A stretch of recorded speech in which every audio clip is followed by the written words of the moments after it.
C'est avec plaisir que nous nous présentons aujourd'hui devant vous pour traiter d'un sujet brûlant, un sujet d'actualité.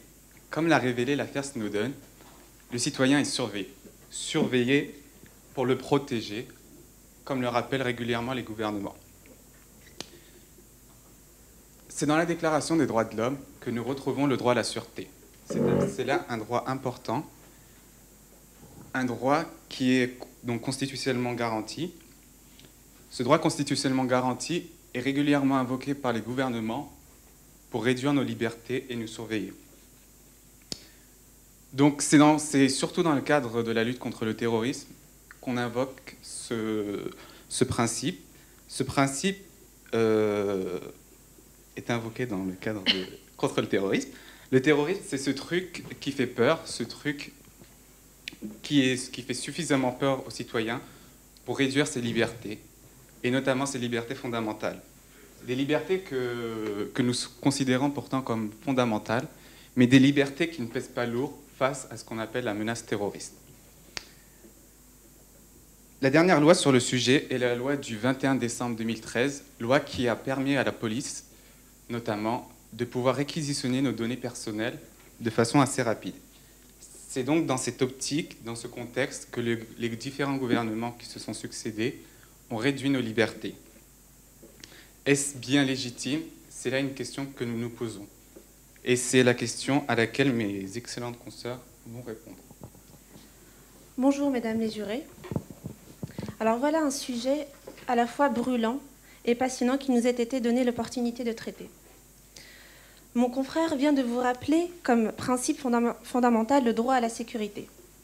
Ce droit à la sécurité permet à l'État de mettre en place des mesures coercitives en vue de protéger les citoyens d'un danger imminent, qui pourrait être imminent. L'attentat du 11 septembre 2001 a ouvert une boîte de Pandore. En effet, cette tragédie a apporté un clivage à 360 degrés à la notion même de ce qu'est le terrorisme. Avant cela, vous auriez posé la question à un citoyen dans la rue de ce qu'est le terrorisme. Je ne pense pas que la personne aurait une notion précise du terrorisme. Aujourd'hui, le seul fait d'évoquer ce mot dans un lieu public peut engendrer la peur. Pour autant, si l'on vient à y regarder de plus près, en se focalisant sur notre territoire, le terrorisme est-il une réelle menace aujourd'hui? Les gens meurent-ils en France le plus souvent d'actes terroristes? Eh bien, mesdames les jurés, la réponse est non. Bien évidemment, non. En 2012, près de 665 homicides ont été perpétrés. L'alcool tue près de 49 000 personnes. Et quant au tabac, c'est la première cause de mortalité en France. Surveille-t-on les grandes firmes de tabac? Mettons sur écoute ces grandes firmes? Sont-elles considérées comme des dangers publics? Eh bien là encore, la réponse est négative. Elles agissent en toute impunité, sans être considérées comme des criminels. Les gouvernements actuels s'attaquent aux mauvais ennemis et mettent à l'échafaud le terrorisme comme le bouc émissaire de toutes les tragédies. Utiliser la terreur pour enrayer le terrorisme, n'est-ce pas cynique? Je vous laisserai réfléchir à cette question et je laisse la parole à ma consoeur. Merci. Alors, mesdames les jurés, c'est un grand honneur pour moi de prendre la parole à mon tour. Alors, qu'avons-nous en commun, chacun d'entre nous? Qu'avons-nous en commun, si ce n'est une idée, un sentiment, celui de la liberté, ce droit précieux qui nous est offert par la Constitution? Mais le gouvernement français tente de nous faire croire que nos libertés peuvent être bafouées en raison de la lutte contre le terrorisme. Alors, chers tous, indignons-nous. Indignons-nous face à de tels agissements. Agir ou ne pas agir, telle est la question. Et surtout contre quoi? L'excès de liberté de l'État. D'ailleurs, je ne saurais vous dire, surtout vous définir, qu'est-ce véritablement le terrorisme? Que vous inspire cette notion? Si ce n'est simplement le néant.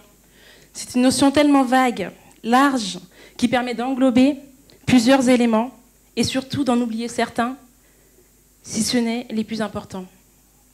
L'imprécision, le caractère caché des mesures qui sont prises entraîne des abus, oui, des abus, que l'on n'est pas en mesure de contrôler et dont la pratique n'est pas évidente à cerner.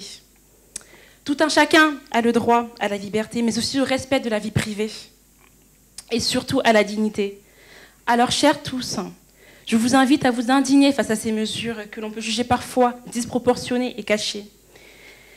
Assez des manipulations gouvernementales qui tentent de nous faire croire que l'on doit délaisser notre droit à la liberté et au respect de la vie privée uniquement pour garantir notre sécurité en luttant contre cette notion qu'est le terrorisme. Combien de temps allons-nous croire à ces machinations? D'ailleurs, pourquoi est-ce que ces mesures ne s'appliquent pas aux récidivistes ou alors à des personnes ayant des antécédents criminologiques graves ou qui se sont adonnés à des actes de délinquance? Pourquoi est-ce que des innocents tels que vous ou moi, mes consoeurs ou mes confrères, doivent accepter de substituer leur liberté à tous les moyens de surveillance et de contrôle alors que nous vivons en toute transparence? N'est-ce pas déjà là les prémices de toute dégradation qui ne cesseront de s'accentuer? N'est-ce pas déjà là un grief qui nous pousse à freiner ces mesures?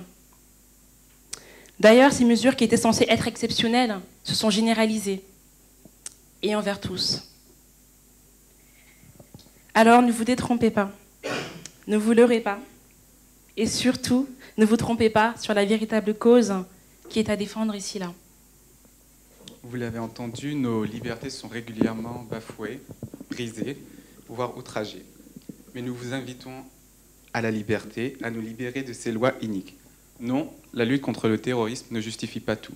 Non, la lutte contre le terrorisme ne justifie pas qu'un agent de l'État nous surveille constamment. Nous avons commencé par une question et nous terminons par une question. Celui-là même qui restreint nos libertés, celui-là même qui nous surveille, s'est-il jamais posé la question de savoir comment passe-t-on du simple citoyen au terroriste? Peut-être que s'il se posait la question, il ne serait plus nécessaire de nous surveiller. Merci. Merci.